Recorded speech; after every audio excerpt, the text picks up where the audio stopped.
ডাকুন না প্রেসকে, আমি কনফেস করব।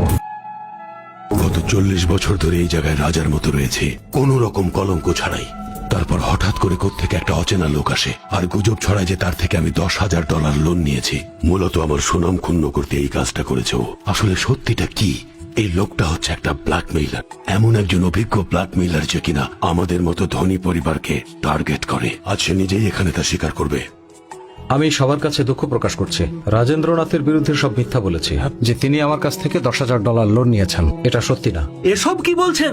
মিথ্যা কথা বলছেন আপনি। কি সমস্যা আপনার? দেখতে তো ভালো ছেলেই মনে হয়, তাহলে ব্ল্যাকমেলিং কেন? আপনার কাছে মিডিয়া তামাশার জায়গা লাগে? কি পেয়েছে? পুলিশ ডাকো। পুলিশকে ধরিয়ে দাও। মিডিয়া কি তামাশার জায়গা? সাইলেন্স! রাজেন্দ্রনাথ আসলে আমার কাছ থেকে $10,000 নেয়নি, 10,000 কোটি নিয়েছে। কি 10,000 কোটি টাকা? 10,000 কোটি দেশীয় টাকা। এতগুলো টাকাই উনি ঋণ নিয়েছেন। রাজেন্দ্রনাথ আমাকে এই টাকা না দেয়া পর্যন্ত আমি এই শহর ছেড়ে কোথাও যাচ্ছি না।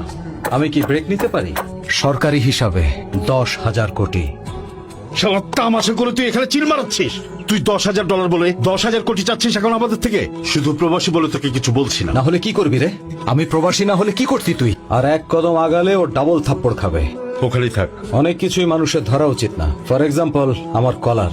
সেদিন রাস্তার মাঝে তোর ভাই আমার হাতে মার খেত, বড় দেখে বেঁচে গেছে। এখন বল, তোর কি সমস্যা? আমি আমার বেবিকে ফোন করেছিলাম, ও বলেছে তোমার কাছ থেকে $10,000 নিয়েছে।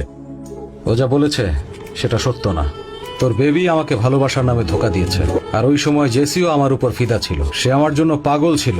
জেসি সুন্দরী আর ধনীর একটা প্যাকেজ ছিল, কিন্তু তোর বেবির পাল্লায় পড়ে ওকে রিজেক্ট করেছি। কষ্ট পেয়ে অন্য কাউকে জেসি বিয়ে করে ফেলেছে। জেসি এখন কত টাকার মালিক জানিস? কত?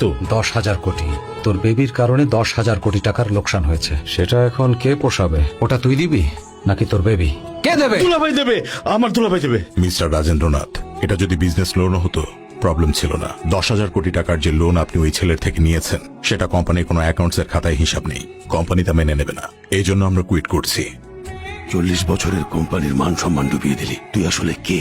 তুই কোত্থেকে এসেছিস আর কেন? সত্যি করে বল। যতদূর জানি যে না আগে তোর সাথে আমার দেখা হয়েছে, না তোর কোনো ক্ষতি করেছি আমি। তুই কি চাইছিস? কেন করছিস এসব তুই? আপনি তো ফ্রি আছেন স্যার, তাই না?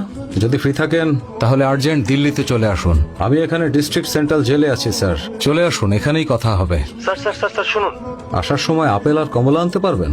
ফল স্যার, হসপিটালে রোগী দেখতে গেলে যে নিয়ে যায় সেই ফল।